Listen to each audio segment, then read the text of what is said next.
welcome to the first episode of the Rollers of Relay.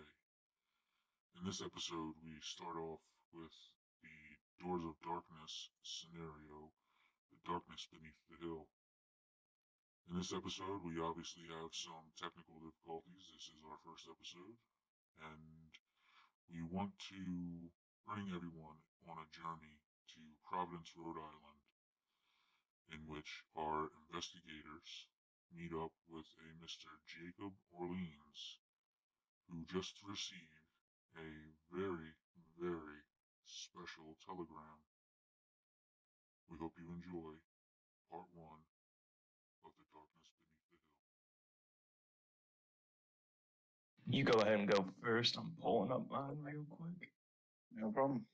So I'm Simon. I live in South Wales in the UK. That's me in real life. My character, if I just open him back up. Oh, I've just closed him down myself as well. What a stupid thing to do. So my character's called James Byrne or Jim Byrne. He's mostly referred to as Jim. He's from Cork in the Republic of Ireland, and he's travelled the US looking for his sister. So I don't know much you know about his background. He's a bit of what we in the UK would call a dodgy geezer. So he's a gangster, but he's not a bad guy. He's kind of, he's a bit light-fingered, but he's not a terrible person. In terms of appearance, he's a pretty big guy. And like me, he's like 6'2", 215 pounds, pretty solid. And he's always wearing what looks like pretty rumpled suit, and he's got a flat cap, flat cloth cap. And he's habitually fiddling with his necklace of St. Patrick. A nervous tick he has. That's what he's always doing. And that's probably enough to describe him, really. Bit of a kind of rumpled looking, scruffy Irish guy. Oh, he's in his early 30s. So, yeah, that kind of age range. Hey everybody, my name's Ron. The guy I'm playing, his name is Jacob Orleans. He's a World War I veteran. He is currently working as a psychoanalyst over at Harvard University. Unlike Jim, he's a smaller character, probably about 5'8", 5'10", and a bit of a, not skinny but not fat or anything, just sort of a middling frame. Okay, so you'd like me to read that out loud or to myself? All right. Yeah, no problem. So say telegram from the Western Union saying, "Dearest Jacob, I have come across the most amazing of finds. I know it has been many years since our last correspondence at Harvard, but you are the only person I would even think of showing this to. Please consider making the journey to Providence, Rhode Island. I need another learned man to establish how I should move forward with this. I will tell you all about it upon your arrival. 79 Power Street, Providence, Rhode Island. Sincerely, Josh Winscott." All right, yeah, that's perfect. So, just for my own, is there sort of I'd probably contact Nick first, as he's older, and he's sort of the head PI, so I guess I'd ring him up at his number. All right. Nick, is this you? Are you there? I respond with, who's asking? Who's this? It's me. It's Jacob, Orleans from Harvard. You've gotten some information from me in the past. Oh, right. What can I do you for? I need your assistance and the assistance of maybe one or two of your accomplices or whatever you call people in your business. I'm been called up to Rhode Island by someone I don't quite recognize their name, but it rings a bell and it's interesting enough. I just need someone there sort of provide some backup or protection for me on my way over there in case things go south. You never know what sort of crazies are trying to contact Harvard professors. Okay. Yeah, I got a couple of folks in mind. Probably rustle up and bring along with us. Maybe we can meet somewhere. That would be perfect. Why don't we meet at the train station? I can secure us all tickets. How many do you think you'll be bringing along? Including myself, it would be 3 of us. Yeah, I'll collect us some tickets, and how about we meet at the train station, say noon tomorrow? Yeah, that should work. Perfect. See you then. Great. Click.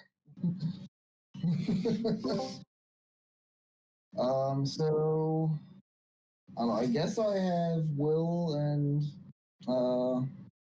Jim's numbers, or just somewhere I know I can find them, I guess.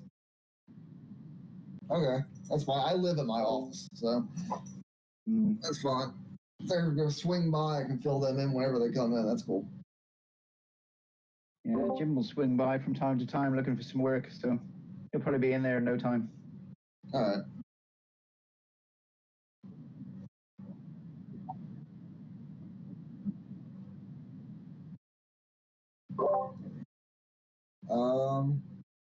Yeah, I mean, I guess the 3 of us kind of traveled together to get here, so we're just waiting for Jacob to show up. I mean, Yeah, drive to the train station. So we're all meeting at the train station. Do you know what this fella looks like, Nick? So I probably am running a bit late.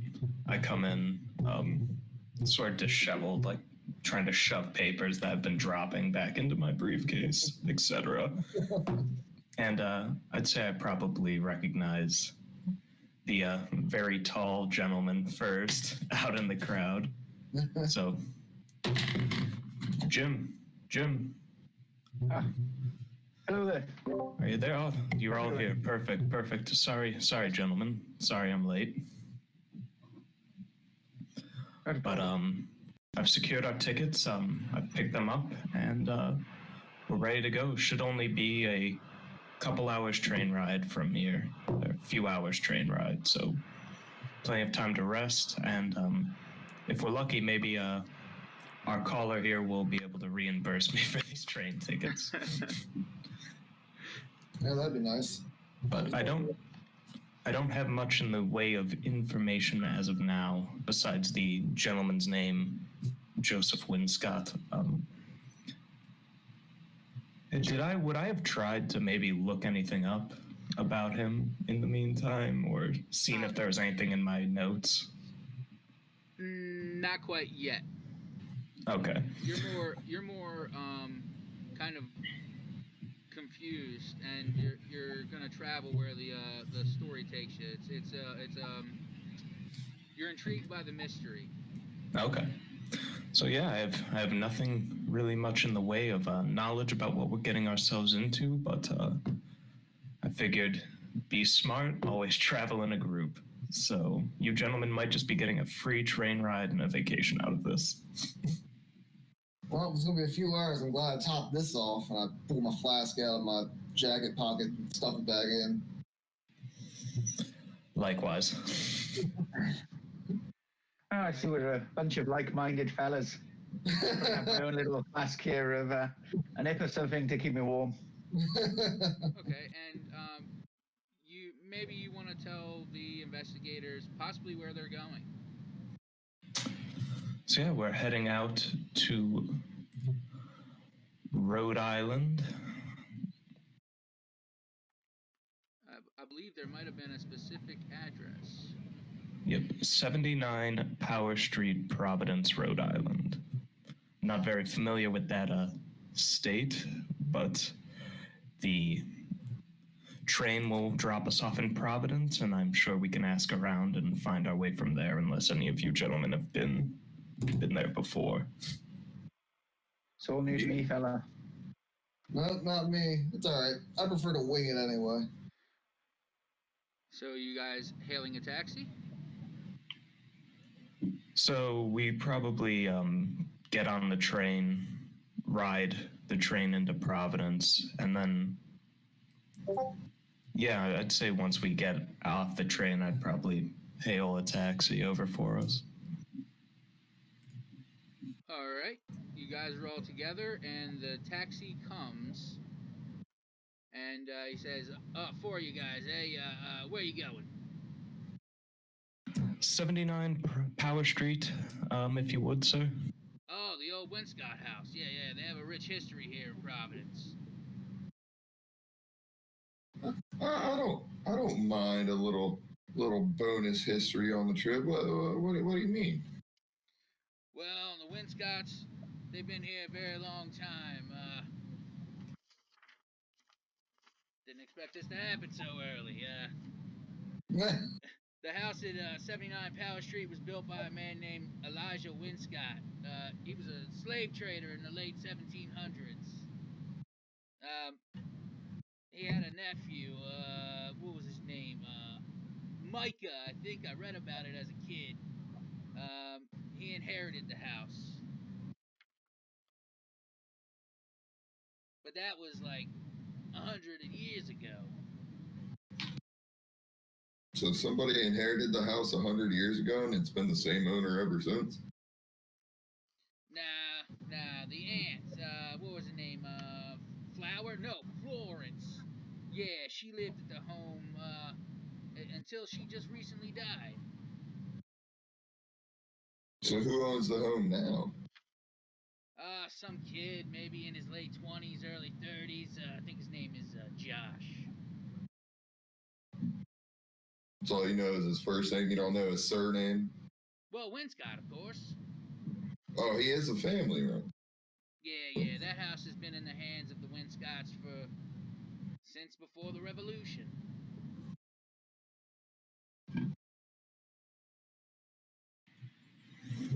And when out of interest was this revolution that you talk of? Oh, yeah. I hear the accent. We won't go into that. We're gonna say the Emancipation. How about that? Fair enough. Classic. We just had our own revolution against the English, so we're okay. Yeah. We're on your side. All right. So the taxi driver, he tells you all he knows.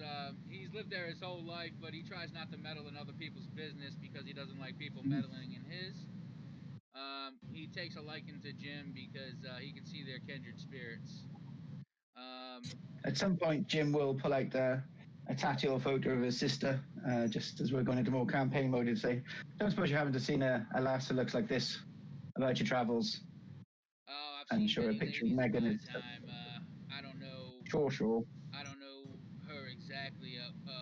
What's her name? Her name's Megan Byrne. Megan. But I'm not sure if she's traveling under an alias, to be sure. Oh. Yeah. We all have aliases. Am I right? And he kind of shoulders you. Yeah, true. He kind of shoulders you as you like. Yeah. He knows that you know that he knows, and he says, "I'll keep an We ear do to the indeed. ground for you if you'd like to give me your phone number." Sure. I'll give you this number, and he'll write down the number of next PI agency probably. This is probably the best to reach me on. He'll pass on the message. Perfect. I Yeah. don't like to give away too much about where I am, but thank you. No problem, And man. No if the problem. guys know Jim had been on a few missions, he'll be habitually doing that everywhere. Welcome to Providence, and Good man. we're pulling up to the house right now. Here it is, 79 Power Street, and you pull up, and I just put something in the chat for you guys. It's a picture of the Winscott family home.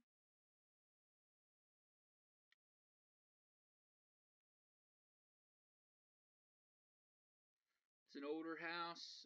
Obviously, this is way older than before when you guys get there. It's a really nice house. Obviously, someone with a lot of money and family power and wealth has lived there. But the way that you see it is, it's nestled on College Hill, which oversees Brown University. It's 2 stories. It was built in the 18th century. But now there's overgrown bushes that kind of hide the unkempt nature of the house, and you see the chipping of the paint, and all the grass is overgrown, and there's tree branches slapping against the house as the wind starts to blow. It's definitely in a state of disrepair. It's probably a good thing that somebody inherited this house and is now hopefully going to take care of it. What would you like to do now? I'd probably lead the way, boys. I'm going to head up to the door. Let me talk to the man first, and I'll introduce why I've brought guests with me. With the size of this house, it really shouldn't be much of an issue, even if it is a bit in disrepair. So I walk up, just knock on the door. All right, you knock on the door, and as you knock, the door slowly creeps open. You hear, and it's daytime, so there is light coming through the windows, but you notice that everything is just dusty. There's sheets all over the furniture, tools everywhere, footprints back and forth everywhere, but there's no sign of anyone there. Mr. Winscott? Hello? No answer.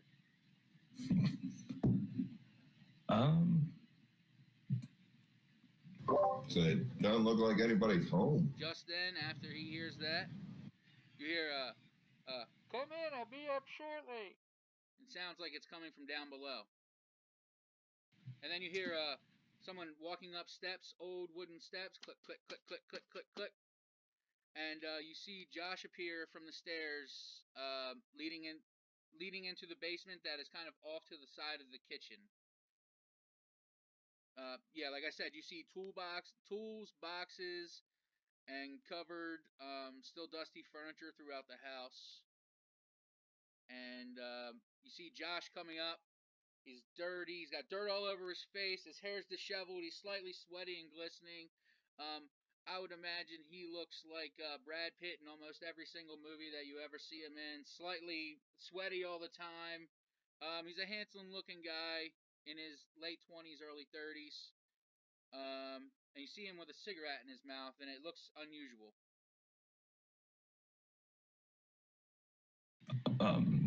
Joseph?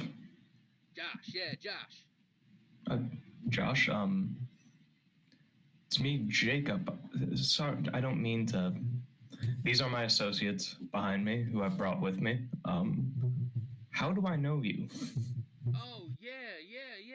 You helped me, remember, I'm the magazine journalist, and you helped me with a story about a man who was seemingly normal one day, and he tore his own hair out, and he started cutting his own fingers off. And you helped me kind of establish what was wrong with him. It made me an award-winning journalist. How could I forget that? Of course. Yep. Well, I imagine a man who knows a lot of things kind of replaces a lot of things in his mind as he goes along.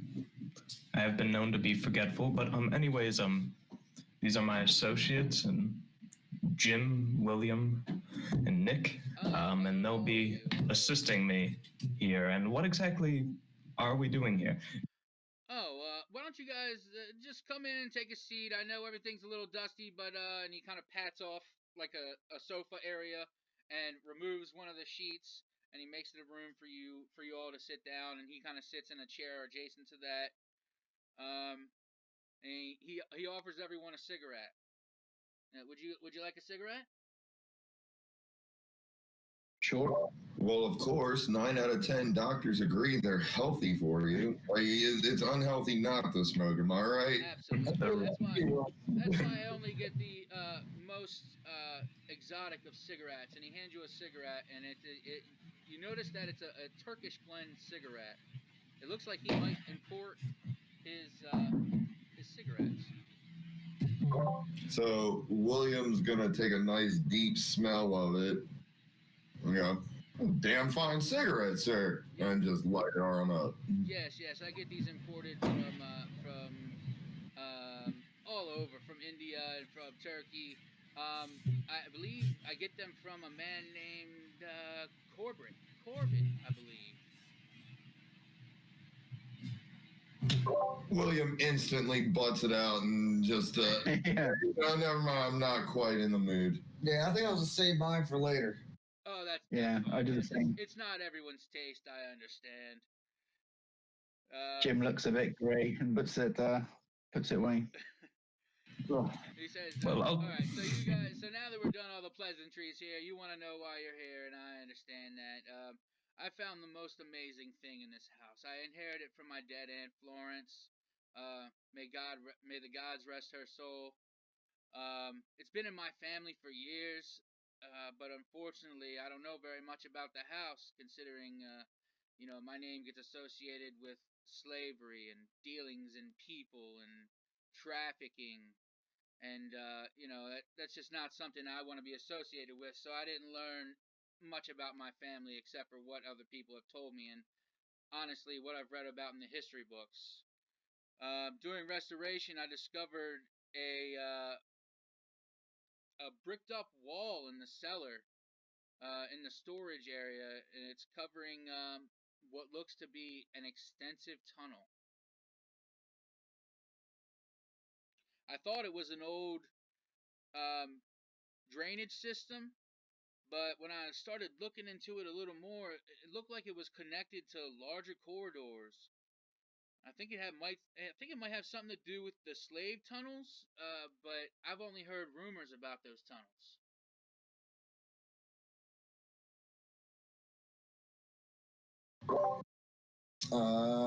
Yeah, we should just go and like look at that now. If you would allow Sounds us. like an easy job. Yeah, just go have a good look and tell you what's down there. Yeah, let's go ahead and look at it. Follow me. Not got a torch. Have you got a torch? I haven't got any torch or anything. I only have one down in the cellar, and the batteries are running low. These newfangled contraptions here, they're not too bright, but they even go even more dim as the batteries die. I dismissed all my Italian laborers, and that's why the house is still a mess. I'm sure I have more around here somewhere, but once we go and look at this hole that's in the wall, I'm gonna ask you guys to maybe come back tomorrow and bring some tools and some gear with you, and maybe we can all take a look together. So you guys go downstairs, and you look at you're in the cellar. It's a storage area. It looks like maybe where they used to keep wine in barrels.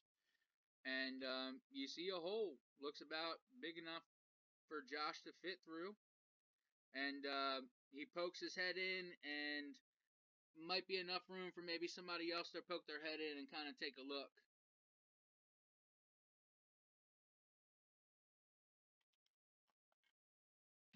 Whoever wants to volunteer, feel free. I'll poke my head in. Okay, Mick sticks his head in, and Josh says, "Just look at this. I'm looking straight ahead, and I see a wall. But I turn to my right, and all I see is black. There's gotta be something down there. I don't have the batteries or the manpower right now, and I don't know what the caves are like. If I get lost, then I don't know if I can make my way back." Well, I guess we'll be coming back here with some rope and some oil lamps. Yeah, why don't you guys come back tomorrow? Like I said, I dismissed all of my Italian laborers, and they had a lot of the things that I may need for this journey. But I'm really exhausted right now, and we could start tomorrow if that's okay with everyone. Plus, we need when traveling through town, I'm gonna give you guys some money, and when traveling through town on your way to get some supplies, just please keep this to yourself, because like I said, my name is already not mud, but it is very low standard here in town, and I don't need people coming into this new home, and we just lost our aunt, and I kind of want a little bit of privacy. That's understandable. Yeah, sounds reasonable. Is there perhaps, I'm not familiar with the area, a library or anything I could use to read up about the house? Have you tried researching the house at all? I have not tried tried researching the house, but the library seems to be a good idea. You might even be able to learn more about my family than I know from the library. But I would suggest, before going to the library, that you stop into town at the local shop and maybe get yourself a pair of sturdy boots, some rope, and might I suggest a flashlight as well. Oh, don't forget batteries. You're going to Yes, and need I think extra we'll, of batteries. course, I think we'll get some chalk or some other way of marking these walls as well. If, like you say, there's no way of knowing where they go, we should probably make some kind of markings. That's a great Follow our idea. way back. That would be We a could try great breadcrumbs idea. and give the stories.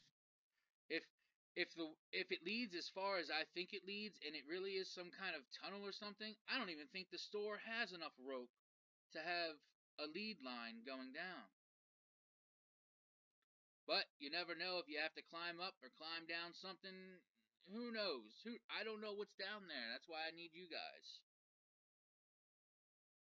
It's better to go in a group. We don't want to get ourselves caught in a labyrinth. Also, make sure you set yourself up at home in the local inn, and just give them my name. I have a line of credit there for when I have friends and parties. Um, they know my name. My name is good at the inn, at least. It brings them some business.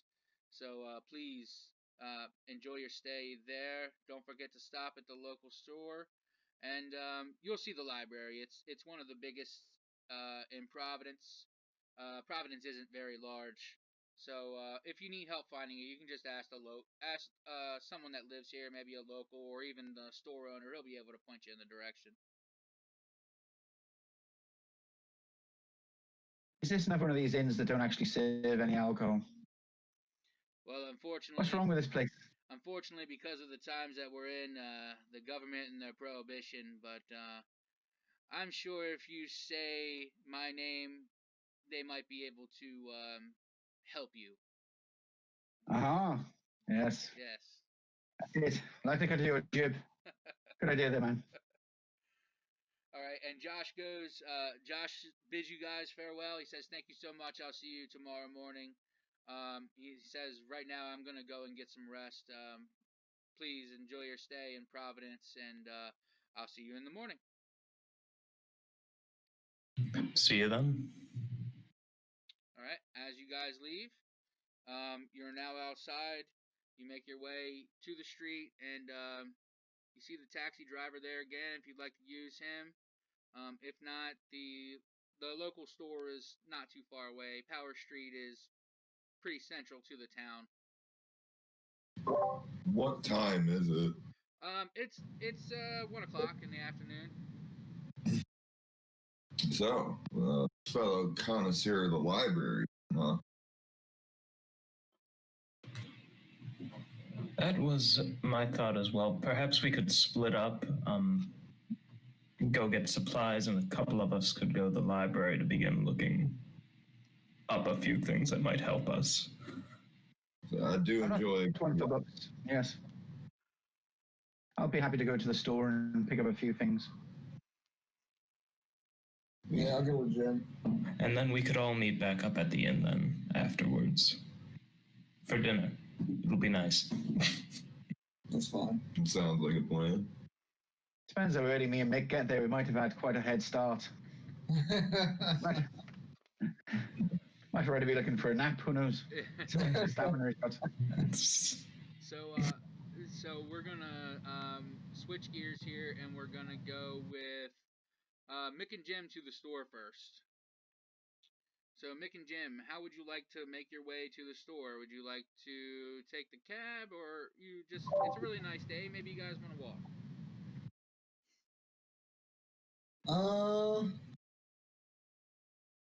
Yeah, I guess we can walk. I mean, we kind of get a better look at what the town looks like, I guess. Scrolling. Yeah, I'd agree with that. Okay. I don't think me and Jim are too worried about getting jumped. I think we can handle ourselves. We're just walking the streets. As you guys are all of the nuts all together and all of the brains have gone together. It's probably not the best way to split the group, but too late now. Yeah. Hopefully there'll be no hard thinking involved. as you guys are walking down Power Street, about to go on Main Street, which is where the store is. Mick, you see something that just enrages you so much. It just makes you the most pissed off man, and Jim doesn't even know what is going on. I'm gonna need you to roll a sanity roll, please. Uh-oh. All right. So, Ron, how this works, when I ask you to roll a sanity, you would just basically type in exclamation point 1D100, like that, Hey, now. and you rolled a 30. So that's a success. Yep. What made you so mad was that you saw the milkman, and it reminded you of your wife and how you're no longer with your wife and kids because of the milkman, and it just makes you so mad you start to tremble. Yeah, I'm sweating. What's going I'm on there, Mick? ready to like undo my collar and my tie, and it's getting pretty pissed. I really like what I'm saying. What's happening there, Mick? What's the problem? Have you not Fucking had a drink for a while or something? goddamn home wrecker. Look at him, just What do you walking mean? around, acting all innocent. How many marriages do you think he's ruined, huh? Just today alone. Well, I wouldn't like to say. How do you know that's the way he is? He might be a lovely fella. They're all the same, goddamn, walking from house to house. Just as he hears you guys cursing, the mailman turns around and he sees you and he gives you just a really nice wave, like a nice friendly wave, with the shit-eating grin on his face. You think he's such a liar, but he's just a really nice small town guy who's trying to do his job, and he just hears you guys cursing everywhere. Yeah, I don't like the look of him either. I agree with you, Mick. Jim, can I get away with it? No, I think we best keep our hands to ourselves this time. Is this definitely a man who's wronged you in some way? Not me. Because if he is, we can have a word of him. You know, a word. Not me, but I'm sure he's done some wrong. No, they're all the same, Jim. You just don't get it, all right? You weren't there. You didn't walk through that door, all right? You didn't see what I saw. I surely didn't. But I see you're a philosophical fella, and there's not too many people who haven't done something wrong. So, yes, I agree. He's almost certainly a sinner, but maybe it's not our job to deal with every sinner there is. Okay, so you guys aren't going to interact with him. You're just going to seethe in anger, correct? Yeah, let's get out of here, Jim. We gotta get out of here. I don't think it's too good for me to be here anymore. We need to go. Yeah, you guys kind of stick I'll out try like and steer him off. you guys kind of stick out like a sore thumb too. It's probably best to keep to yourself when you can. So you're going out on Main Street, and you're at the local store. It's called Jim's Hardware, and you see a sign in the door that says closing soon, everything on sale. Cave exploration tools here. Wow, isn't that convenient? Bloody hell, that's convenient. He'll do the cross and look up to the sky. The big man's looking after us. Maybe today isn't so bad after all. Do you know anything about this spelunking lark caving? I haven't got a clue. What do we need? I don't know, I'm a bit of a city boy myself. I really never went into caves too much. Me neither. Maybe You just pick up. maybe the store owner would be able to help you guys. Oh, Yeah. God, you said two idiots. Let's go. Yeah. I'm sure he's a trustworthy fella, and we'll give him the benefit of the doubt. Ask him what we need. It's all going to go on this fella's account, though, isn't it? It's not going on our tab. We'll get everything we need and more. Fair enough. Whatever you that. tell us to go into a cave, we'll buy it. Yeah. You speak the local lingo, so it's probably best you go in there. Well, I'll come in as well, but you do the chatting. Yeah, that sounds good. As you walk through, you open up the door and you hear bring bring. There's a bell on top of the door, and you see a nice older man, kind of fat, obvious beer belly. And he waves and says, "Hey, welcome, welcome, welcome. How can we help you today?" Well, looking for to make it quick. We're looking for some cable exploration supplies. Doing some spelunking here. Oh, the sign finally worked. Thank God. Yeah, it's the weirdest thing, man. It's the perfect time for you to go cave exploring because everything is half off. Do you know what you might be interested in? Well, we're hoping you can help us out with that. We know we need about 4 or 5 pairs of good sturdy boots. I'd like to get some good high strength rope, some chalk, flashlights, batteries. We have all of that. Lots of for batteries. you. Yeah, lots of batteries. However many batteries you have, perhaps. We have all of that for you. That should not be a problem. May I ask? You don't look very familiar here. I'm going to assume you don't have a line of credit with the store. No, I'm actually here. Oh, wait, now, hold on. Your man Winscott's gonna be holding our account for us. Oh, Mr. But Winscott. we're working for him. Oh, Yes, Mr. that's the fella. Winscott. Yeah, his credit is very good here. I think he's fixing up the house, his family house on Power Street. Yes, and he's taking us for a little caving expedition. He's a keen spelunker. Oh, the caves around here can get really, really extensive. Sometimes people go in and they don't come out. Oh, why would that be? Is there any hazards we should know about? Well, these newfangled flashlights, they're not very, they might last you maybe an hour until you have to change the batteries. If you get yourself turned around, but you boys here, it seems like you got a good idea. With the rope and the chalk and the batteries, and definitely the boots, it gets very cold in there. And some people who do come out report hearing strange sounds, and it's just very creepy in there when it's dark. Is there anything else you recommend we should have for these caves, knowing the local area like you do? Well, if you'd like my opinion, and he kind of sees your jacket open a little bit, and he sees you have a revolver, he says, "This is America, son. It is legal to bear arms. I suggest you carry extra ammunition." Well, I'll have a bit of that then as well. So he reaches behind the counter, and he grabs a box for you to fit your revolver, and he says, "What about you? What are you packing?" So yeah, I pull out my 45, the Colt. 45. They're hard to come by around here. The cops kind of have the lock on that, but I have 2 boxes, give you about 100 rounds. Don't shoot it all in one place.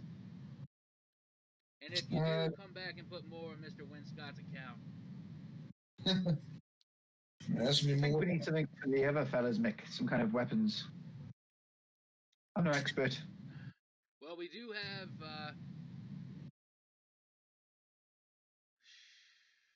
Trying to think.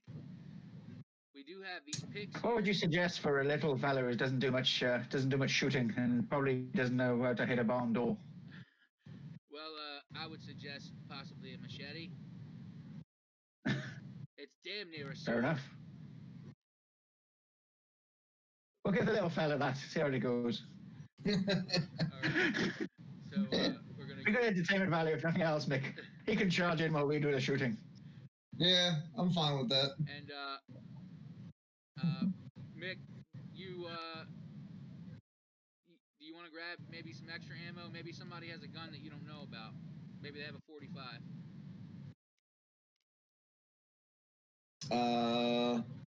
Yeah, I'll grab extra ammo. That's fine. Okay, so you have 3 boxes, 50 rounds each.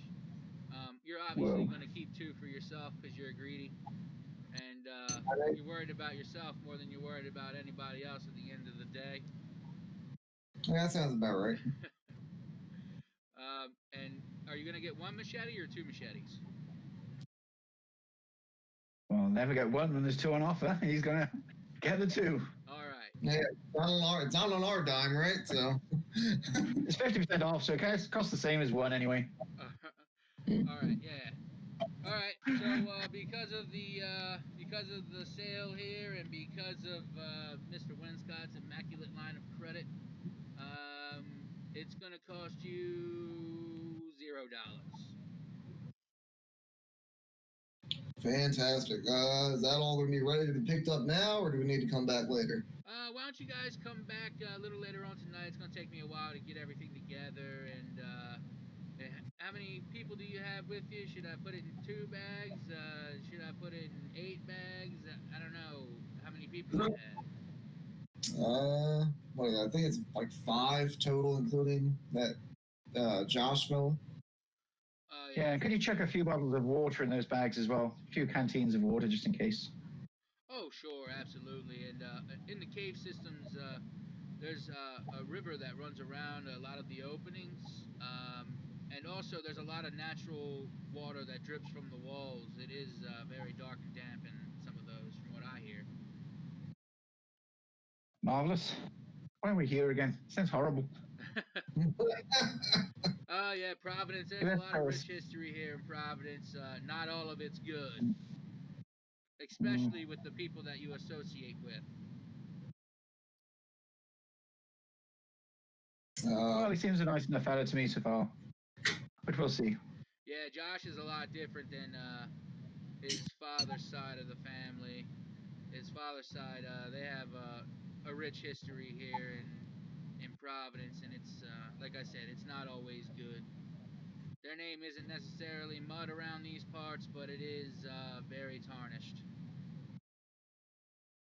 Well, I'll judge a man on his own deeds rather than his father's. Seems like a sensible approach. All right, come back a little later on. There's an inn right up the street if you guys need to check in, maybe find yourself a place to stay. Well, I'm parched, so I'm keen to get there as soon as possible. Oh yeah, the inn. Terrible place, I mean, Mick. I don't know how you feel. Tell them Jim at the hardware store sent you. They'll know exactly what to do for you. That sounds great. All right. So you guys leave and you prepare to come back a little later, and we're gonna cut to Jacob and William finally got to the library, and you see it's just called the Providence Library. It doesn't look much special, but you do notice that library, and there's also another library, and you see it's called the Providence Athenaeum, and it is the most beautiful library you've ever seen, other than obviously William has seen Princeton's library, and that is top notch. So, how would you like to proceed? So, I hate to be that guy, but I totally forgot your character's name, Ron. Oh, that's all right. It is Jacob. All right, let me write that down. Jakey boy. Because I'm an idiot. All right. Problem solved. So, Jacob, I assume from your interest in the library that you two are man of learning. Well, being a professor, I tend to spend most of my time when I'm not with patients at the library trying to learn about patients or other things. Oh, you're a professor. What university? Over at Harvard, in their psychology department. Harvard. Oh, I think there he is. Okay. Harvard. How quaint. Where did you go attend, young man? Princeton, of course. Oh, we keep losing. Keeps cutting off whenever I press the space bar to talk. That's all right. On my, you can go ahead and keep it on. It's fine. If it's giving you problems, you can just keep it on. Okay. He's all right, bet. I'm changing the setting. Give me one sec. Okay.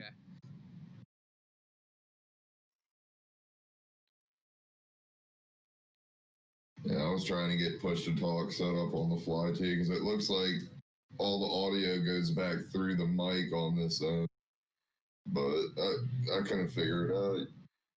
There we go. I think I got it now. There we go. All right, William was just laughing at you for going to Harvard. Mm-hmm. And where did you attend, young man? Princeton, a real university. Oh, New Jersey. Lovely. Yeah, I mean, some parts of it are, yeah. Mm. Indeed. As you guys are having a battle of the big dicks outside, you see you see some people walking out, and they're politely holding the door for you, looking at you as if to say, like, are you guys gonna come in, or are you gonna talk about colleges all day? Oh, after you, Jacob, I insist. Thank you. And I'll walk in, look around. So when you walk in, you see a librarian right at the front desk, as if reminds you a lot of your secretary at where you work. Petite young little woman who has her hair in a bun with a pencil in it, glasses, and she looks up at you and says, "Yes, sir. How can we help you?" Me and my associate over here are looking for information about the old Winscott house up on the hill, or even just a general history of the area with a focus on tunnels, caves, etc. Or any interesting family history with the Winscotts that might be in newspapers, obituaries of the family. We could do that for you as long as you roll me a library roll. I mean, damn it. That sounds great.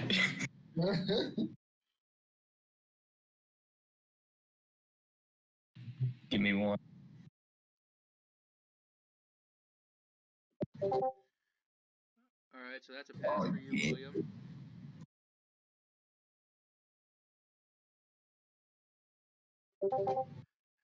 I think those are both, or at least hard passes, right? It's a hard pass. Okay. The librarian looks at you and says, "Oh yeah, I know exactly where to find those things." And she pulls you to a little corner table and says, "Please sit here. I'll go and pick up everything for you."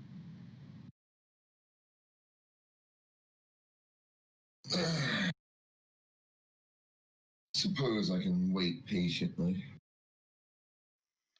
And a few minutes go by, and you see the librarian come back with a stack of books. And yeah, she says, "Here, this is what I found for you. I know that there's a little deeper dive into the Winscott family. There's some personal letters and things over at the Athenaeum Library, which is not very far, but they do charge an annual fee of $15. But I think that possibly if you boys put your heads together, you might be able to scrounge up the money for that."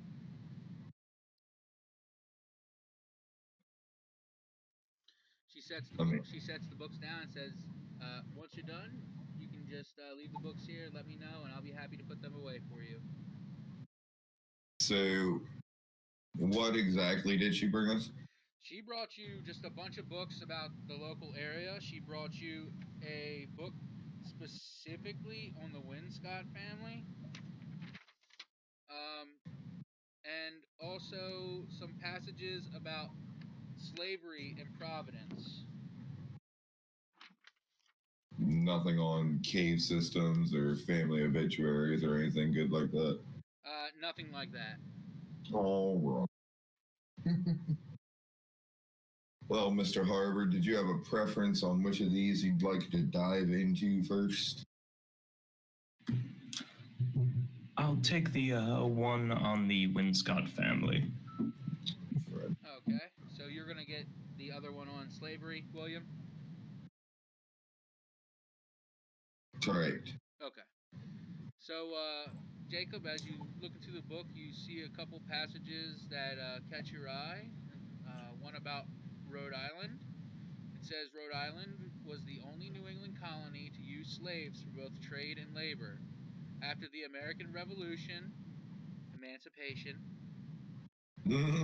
Rhode Island remained important to the slave trade even after the state began the process of emancipation of slaves and outlawed the trade itself in 1787.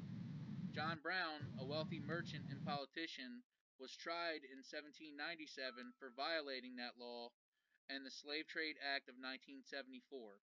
His acquittal demonstrated that the laws exist, but their enforcement was another matter entirely.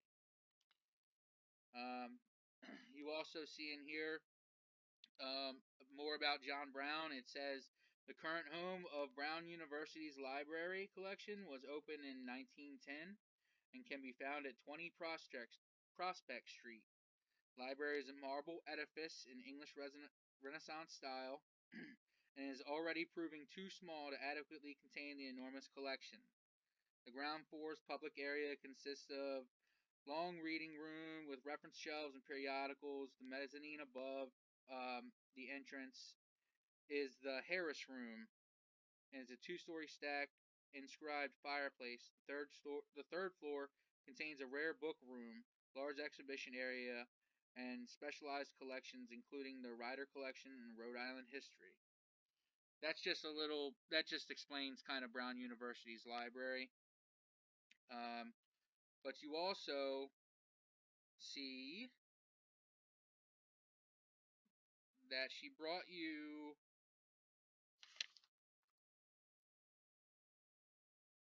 one second here. You see a little bit about the house in particular when it talks about the Winscott family. It says the house at 79 Power Street was built by Elijah Winscott, a slave trader, in 1796. He lived in it briefly before becoming ill, at which point he retired to the countryside, where he died in 1811. Micah Winscott, Elijah's nephew, inherited the house. With the end of the slave trade, the family's various remaining business ventures, such as textile manufacturing and rum distilling, maintained a good portion of the family's wealth until after the Civil War. With the closing of their textile factory, the family's fortune steadily declined. Miss Florence Winscott lived in Elijah Winscott's home until her recent death. So Florence Winscott was Micah's wife. And since her death, it has been bequeathed to a new family member. So this must be a recent book.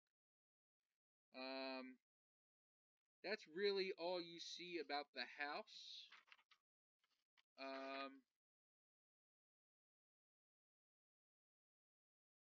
That's really all you see about the house right now. Like the librarian said, there might be a little more information in that Athenaeum library. And William, about the slave trade, you found a lot more information on slaves. Says Rhode Island was one of the most active northern colonies in the slave trade, controlling over half of the trade in America. Newport was the most important Rhode Island port, but Providence was also greatly involved. Despite the emancipation began during the Revolution, the ownership of slaves continued until the 1840s. Originally, the slaves were permanently sold in the West Indies or brought back through Rhode Island to work on its own plantations. When Congress gave the slave trade an expiration of 1806, Rhode Island served the hungry slave markets in the South, shipping as many slaves as they could, as quickly as they could. Conditions for their human cargo, already poor, quickly deteriorated. John Brown was tried in 1796 for violating the slave trade laws, but was found not guilty. A year later, he was tried again, and his slave ship, Hope, was confiscated. The Brown family of Providence had been successfully involved in the slave trade for decades, becoming one of the region's most prominent mercantile and political families. Rhode Island University was renamed Brown University in honor of their donations. Over the years, the discovery of drainage tunnels and bricked-over cold storage rooms under some of the houses on College Hill have stoked speculation that they were once used to smuggle slaves into Providence. After the law against the slave trade was passed in 1901, a cornerstone in nearby tunnel was discovered during renovations on the house of John Brown. The stone was inscribed with Brown's name and a date of 1786 and appears to have stood at the entrance of the large tunnel running towards Benefit Street. It was wide enough for two grown men to crawl through, while the head architect dismissed it as a drainage conduit. The tunnel's discovery revived rumors that it had been used to smuggle slaves. And that's what you guys found at the library. I knew it was a lot of long-winded stuff, but Yeah, but that's what makes it good stuff, because it's our job to sift through it. that is what you guys both find at the library. Like I said, there is another option you're welcome to go through, but it might cost you a little bit. So I'm not finding a whole lot here at Harvard, but what I am finding a little interesting is that it's talking about the John Brown, the founder, or guy the Brown College was named after, and how they found a slave tunnel in his house during slavery times. Which the description of it's kind of similar to the one at Mr. Winscott's house. Mhm.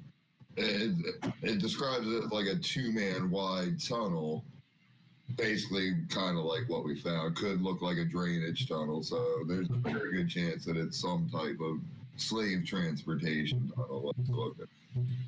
And you know what else we have learned? That despite our differences, at least we can all agree Brown is the worst Ivy League university.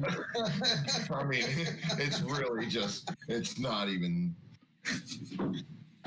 there by honor, barely. Why don't we try out the other library? I could probably scrounge, let me check my wallet, together enough money for a year-long membership. With your powers combined, you definitely could. If you are down. I tell you what, Harvard, I could go in half with you on that. Perfect. Might even spend more time up here in Rhode Island.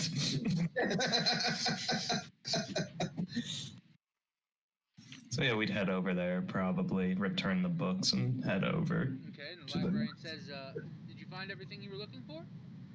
Yes, ma'am. Perfect. Just leave the books there, boys, and I'll take care of them later. Thank you for coming. Thank you. As you leave, you're on your way to the Athenaeum. That's how I'm going to pronounce it, because I've never seen that word before. You walk over, and it is a huge... It looks like a Greek... Like, I don't know. It looks like something that they brought out of Greece. It's at 251 Prospect Street. It is a private library with a Greek revival structure. It was built in 1838. It includes historical documents such as letters, journals, and family history.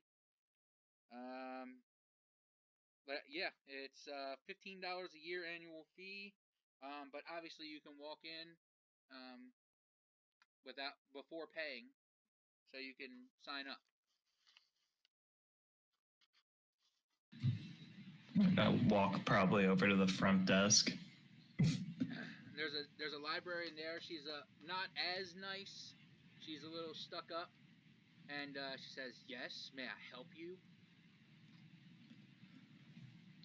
Well, ma'am, we were looking to use your library, and I'm sure someone as lovely and as welcoming and as gracious as you might even give us a guest pass for the day.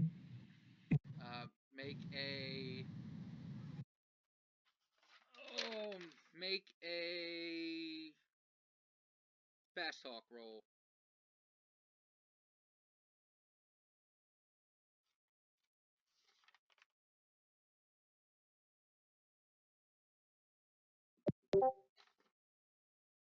So what's your skill in fast talk? So my My skill in fast talk is a 5, is what I needed. I rolled an 11. Any other day, that would have been a hell of a great roll, but unfortunately, that is Yep. not. She looks at you and says, I'm not sure, maybe. And she looks at William.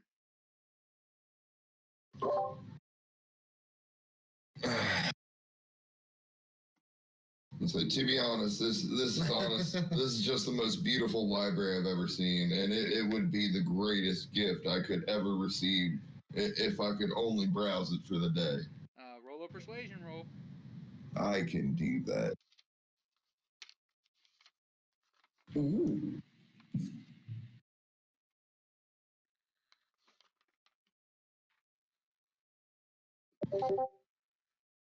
Yay! That's a success. Pass? Okay, she says, okay. I feel like I've seen you close by. Well, not close by. New Jersey, right? Yes, ma'am.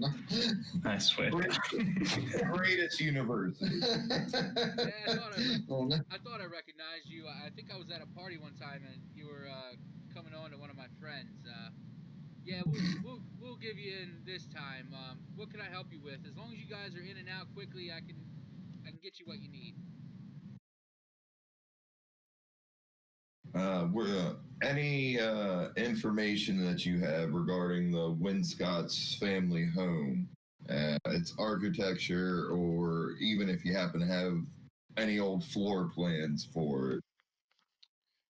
Okay, roll a library roll.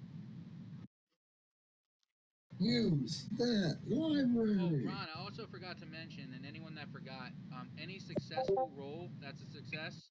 Any successful roll, make sure that you take a note of it as a success, so that way we can roll to possibly learn that in the future after the scenario. So Can do. anything that you succeed, you get to roll for in the future, and it's basically like as if you learned something from it. All right, so that is a success. That's a hard success for me. Yeah. So because William got the success, she kind of looks at you, Ron. She kind of looks at you, Jacob, and is like, "This guy looks like a Harvard guy. He must not know anything about libraries." Don't get me started. Kind of looks at William, and she directs you to a table. Yeah, I'll have a seat at the table, I suppose. Suppose I'll sit there as well. I rolled a library use as well. I got a 73. I needed a 72. Okay. In the future, when that happens, you can do what's called spending luck. So you can only do that on skill rolls, and what that means is if you needed a 72 and you rolled a 73, you could spend one of your luck. So whatever your luck is now, which I believe is 80. I don't have it anymore. Your luck is 80. You could have spent 1 point to bring it down to 72, and then you would have a luck of 79, and then your roll would have been a success. It fits that this woman doesn't like me anyways. Or if you roll really horribly, you can do what's called pushing the roll, which means that you would give me a reason why you would try that again. So say you wanted to bust down a door, or say you wanted to sneak somewhere, and I asked you to roll a stealth roll, and you rolled horribly, but you said you're going to push the roll. I'm going to need to know what you're going to do differently. But if you pass, great, that's a success. If you fail, that means something bad is going to happen because of that. And if that ever happens again where no one says anything, you can always yell out, push the roll or spend some luck or whatever, because that's not always what I'm thinking about as we move through, and that'll help you in the near future here. So the librarian comes back and she says, yes, sir, we found one thing, and it's a letter, and it doesn't really have much to do with the house itself, but it is about Winscott, or at least the Winscott family. If you want to go ahead and open up the spoiler that I sent before we rolled, this is a letter to Philip from a man named Jacob Bishop. And I would have sent you the letter, except it looks like this, and it's hard as shit to read even when you have it right in front of you. I'm trying to. And I would have had to decrease the pixels in it, so it just would have looked like pixel cursive mess. So go ahead and open up the spoiler. It's called Jacob Bishop's letter. And I just typed everything out for you guys. If it decides it wants to pop up.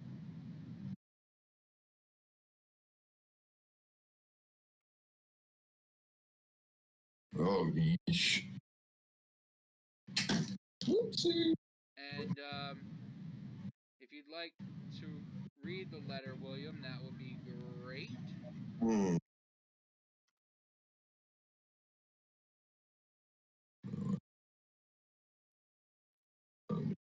Mute.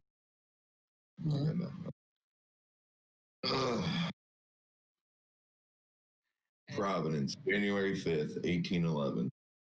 Dear Philip, it is with immeasurable sadness that I tell you the Elijah Winscott has passed from this world and is now in the loving arms of our Lord.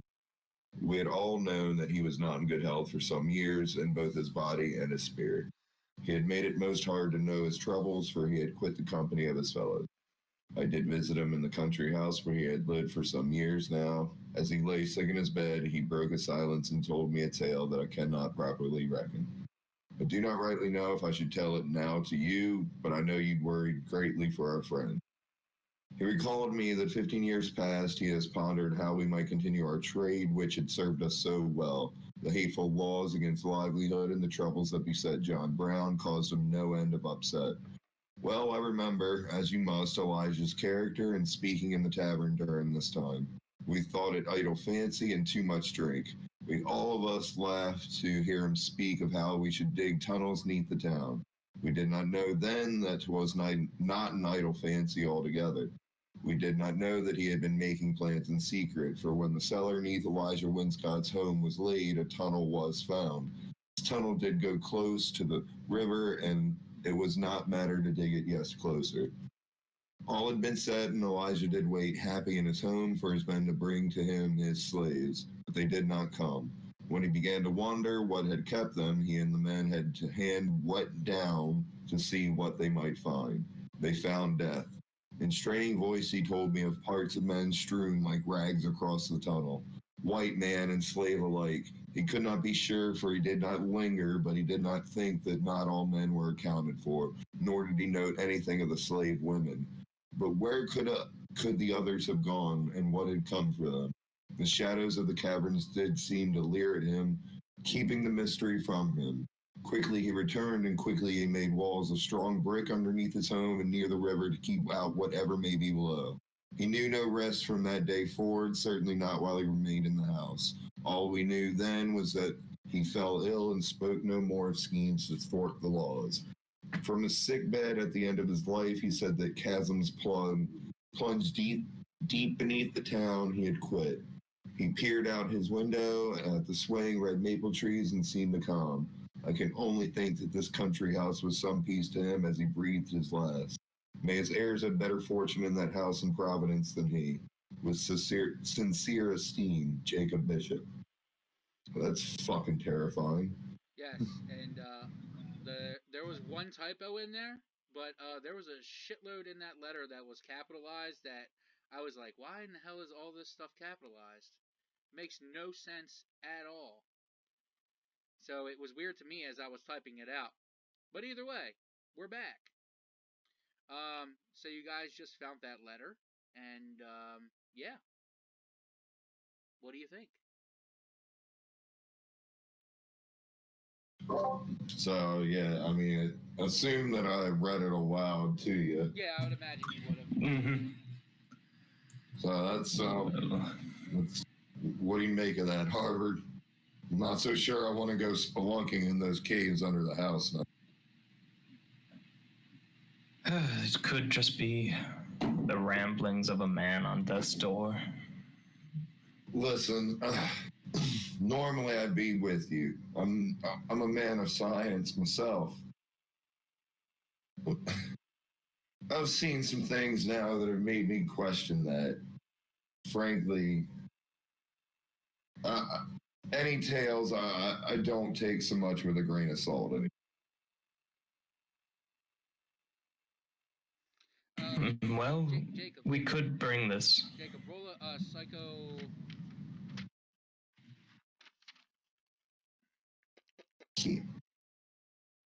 Psychoanalysis roll to see if maybe he's lying or if he's telling the truth.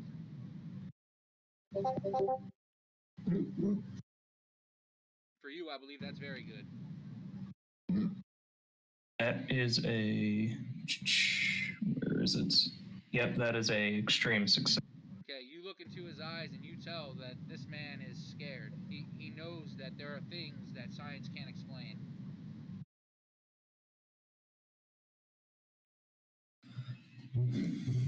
I sympathize with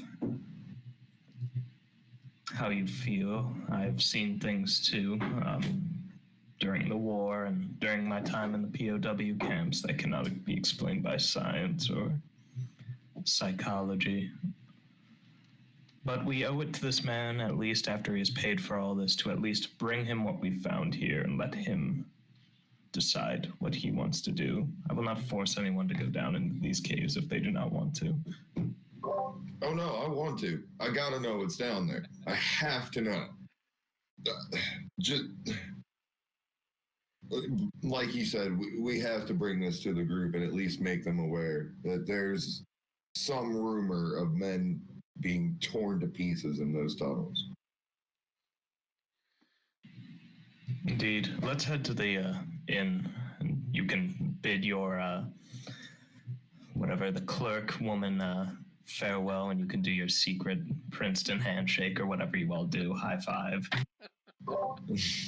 So yeah, I'm gonna head over to the librarian and politely ask her, is there any way I could convince you to let me leave here with this letter today? Roll a charm roll. Oh, bad.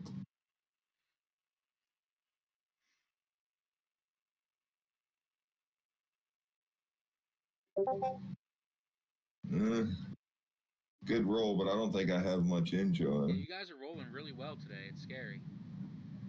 Yeah, it's not going to do it for me. Alright, she says, unfortunately, I already gave you a favor. I can't just give away things. Unfortunately, you're going to have to leave that letter with me. No, I entirely understand. I just figured it couldn't hurt to ask, and I'll hand it over to her. Do our fancy Princeton handshake and yeah. So you will be making your way out, I see. yeah. She says, as you are leaving, she says, I'll tell Ashley you said hi. All right, and you guys leave, and you're making your way to the inn. When you get to the inn, you see Jim and Mick's bag. The bellboy or whatever his name is hasn't yet taken the bags to the room. Looks like they may have just gotten there.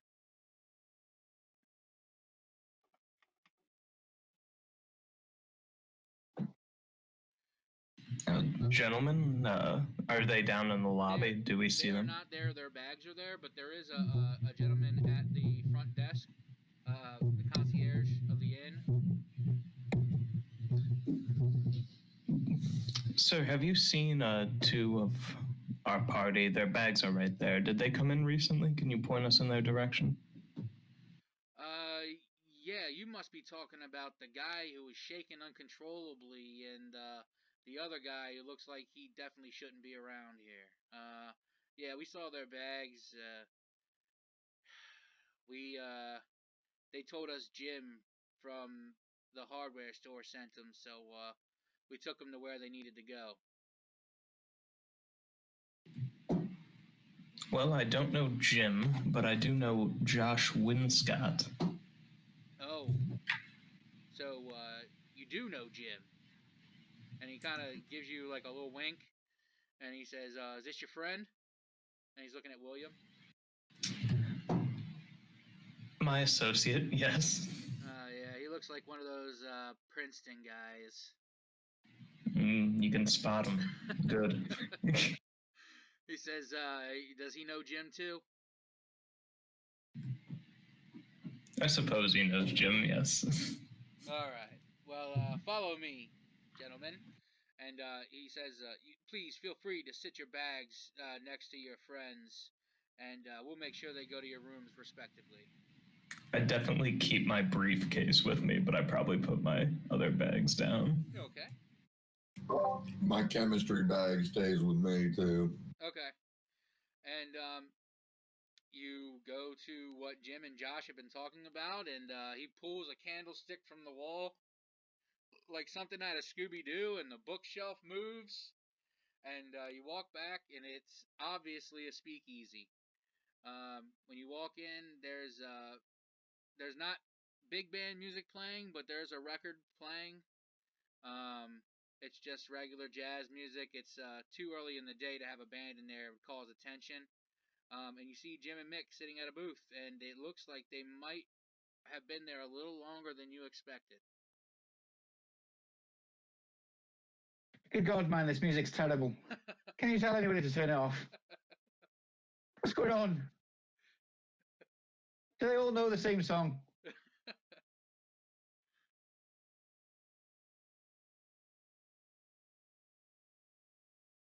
Yeah, so we'll just be drinking, yeah? Yeah. So sit up, gentlemen. How are you doing? How was the store? It's our educated friend here, and he'll give you a smack on the back. Come have a drink with us. We'll talk about that in a minute. Come on, come have a drink. Tell us your stories. All right, sounds good. Sounds good to me. Sounds good. We'll all need a drink for what our friend William here has found out. Oh dear. It doesn't sound good.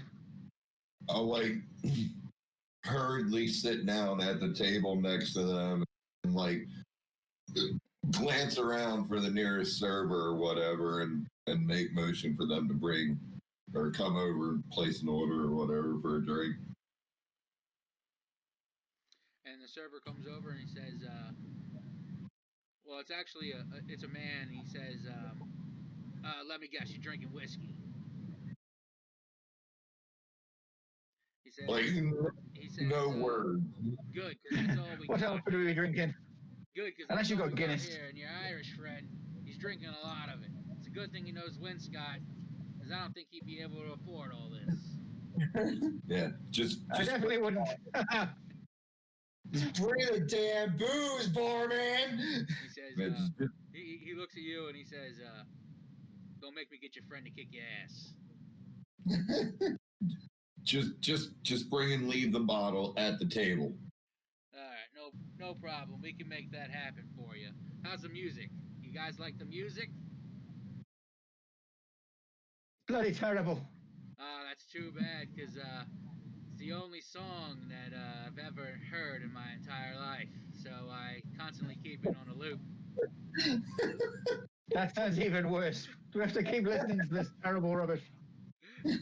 Never mind, fellas. A few more drinks and I'll be singing for you. We'll have some good old Irish songs. Oh, boy. What's wrong with you, William? You look all sad. I learned horrifying things. I need a drink. God damn it, where's the barman? Barman comes back and he says, here's your whiskey. Now shut up and drink it. So yeah, is there an empty glass at the table, I guess, I hope? Yeah, I'll pour a nice solid 3 fingers of whiskey in there and just slam it down.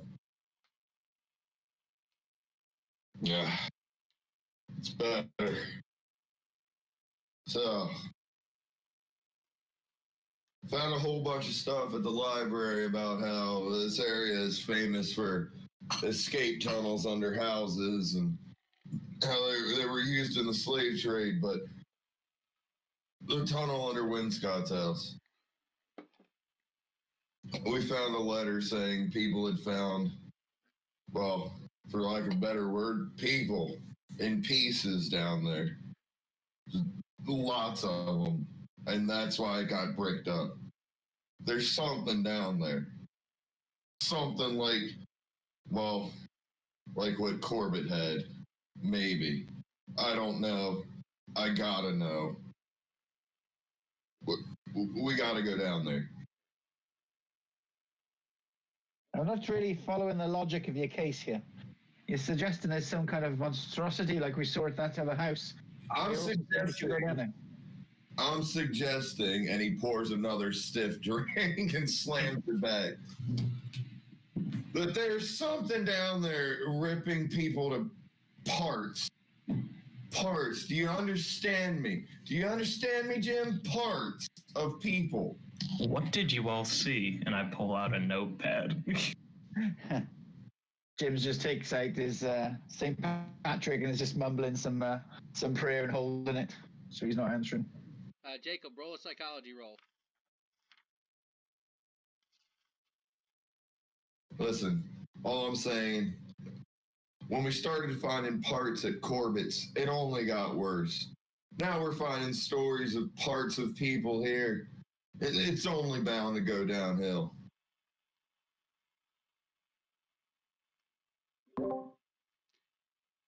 Jacob, roll a sanity roll. Ooh, that is a extreme fail. I'm going to. My guy isn't very sane to begin with here. Yeah, that's not gonna do you any good here. You're gonna roll. Well, There's this big thing, and it had all these little arms. I just started telling them all these horrible details, all these horrible little arms and legs and breathing things that were puckering up and looking to kiss you. It was horrific. Jacob, the smell. Oh God, tell him about the smell. Jacob, at the sound of all this, you lose 3 sanity, and you start to shake and shiver, and you sweat a little bit, and you're wondering to yourself, this can't be real, but you've already looked at William and noticed that he wasn't lying about seeing weird things, so he must be telling the truth about that.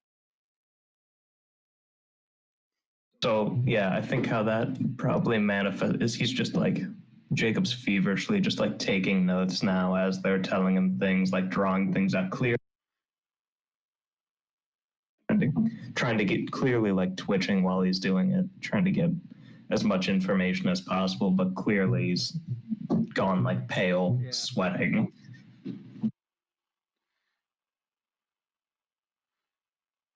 All right, that's enough. That's enough. That's enough. My vote is we brick it back up and then put some more bricks in front of those bricks, and then maybe some wood in front of that, and then we get the hell out of town. No, sounds like a fair idea. No. I gotta know what's down there. We gotta know.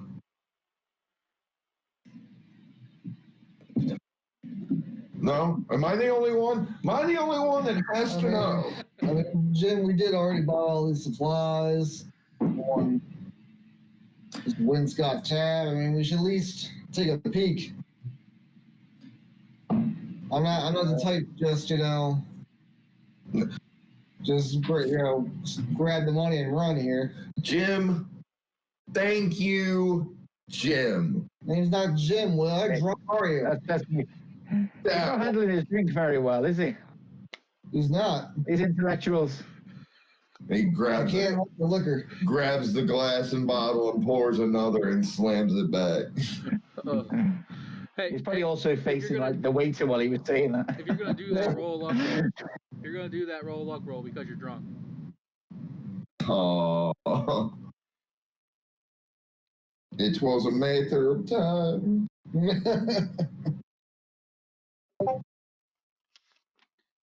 Yeah. I mean, yeah, you successfully drink the rest of the bottle. Oh no. Well, drink as much as you want. I thought you were just gonna slam the bottle. If we are going to go back down there, do you think we could get something a little bit bigger than the sidearms we have? Something with a bit more kick to it. If we think there's one of those abominations down there. In such an old house, I'd imagine there must be a gun room or some form of history of hunting. He might, when we go and present it to him, what we found, maybe we could ask him if he has any weapons, or if he might even foot the bill. I'm just not sure how his line of credit would be at a gun store in town or anything like that. I forgot to mention that Makes sense. the hardware store was sold out of weapons, but it did have ammunition. So it looks like we'll have to rely on him. No. Yeah. Any weapons that he does have, we don't know if they're going to be functional. I mean, we saw what the house looked like in terms of disrepair and been sitting for a while. So any weapons he has, we don't even know if they'd work. So, Well, I wouldn't mind something a bit bigger, but we'll see. I think you're right. I don't think it would sit well with me to leave this thing behind. If it is another one of those monstrosities, we should put an end to its godless existence. I'm sure that's what him up above would want. So I'll come with you. There you go, Mick. Jim, yeah, there you go. Jim Byrne. So, Although I see why you're confused. Mick's very much an Irish name. We'll have to talk about that at some point. so you guys are all in agreement that you're going to go back to the house? Yep. Okay. Yes. You all are pretty good, and you're about 18 sheets to the wind from the house brewed whiskey. So I would suggest that you guys get a good night's sleep, and we'll take a break right here. Perfect. All right, we'll be back in Great idea. 5 minutes. That's good. 5 minutes? Yep. Cool. Thank you for listening to the Rollers of Relay. That is the end of part 1 of episode 1, The Darkness Beneath the Hill.